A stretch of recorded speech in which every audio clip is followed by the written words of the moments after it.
بسم الله الرحمن الرحيم السلام عليكم ورحمة الله تعالى وبركاته كلهم وعنا وناسان داوديال إذا الكلمة من البا جوجتان يسول باي نوم غليسان وعد كسول باتان مقال عصوب عن كجهل لدونه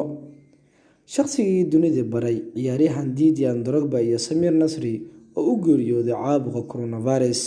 سامينتو كلها عيارها يحدقها تعسيد أو ديري أيا إنيسو قد بدونا دوني كبدا عقتا ayaa u barooranaysa geeridii naxdinta lahayd ku timid shaqsiga saameynta weyn ku lahaa ciyaaraha dunida iyo si gaar ah qaaradda Afrika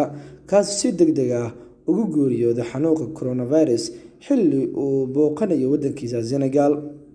Pepe Diouf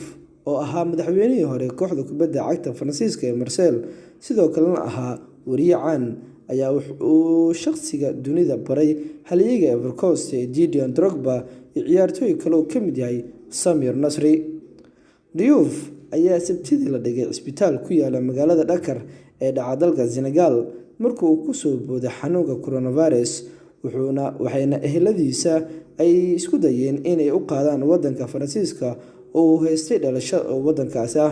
hase yeeshee waxay nafta ka baxday ka hor inta aanan la saarin diyaaradda. 68 jirkan ayaa la sheegay in ka hor inta uusan ku dhicin fayraska coronavirus uu qabay xanuuno kale waxaana markiiba dhibaatada ka heshay hab dhiska dheefshiidka oo keentay inuu si degdeg ah u geeriyoodo. Warbixintan ayaa sheegaysa kooxda Faransiiska ee Marseille waxay ku sheegtay in uu gaaray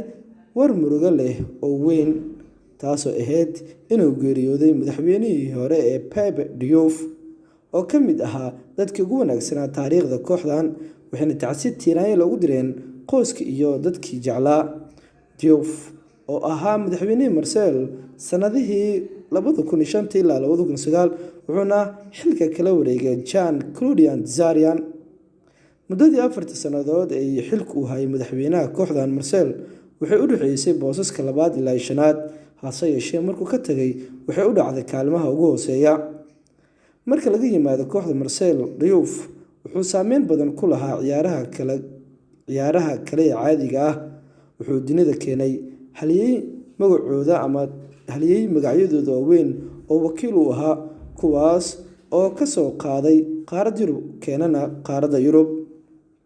ciyaartooyda oo wakiilka u noqday ee adduunka u baray hadan ka barooranaya geeridan waxaa ka mid ah Joseph Antonio Pell, Marcelo Zarian, Pascal Polian, William Gallas, Samir Nasri iyo Didier Drogba. Dhammaan ciyaartooydan wakiilka u soo noqday ama uu la soo shaqeeyay waxaana ka mid ah Didier Drogba, Samir Nasri iyo ciyaaryahanka lagu magacaabo Zarian iyo ciyaartooy kale oo Afrika ahaa waxaana ka mid ah ciyaartooyda Afrika Samuel Eto'o, Blaise Andre Ayew, Jordan Ayew ayaana fariin qira leh ku baahiyay barooda bulshada waxayna ka geeyeen ama ugu tacsiyeen qoyskii uu ka baxay Diouf iyo bahweynta kubadda cagta. wuxuu ahaa shaqsi caan ku ahaa in uu soo maamulay ama uu soo saaray ninka maanta ah halyeeyga kooxda Chelsea Didier Drogba iyo ciyaaryahankii hore ee kooxda Arsenal Samir Nasri.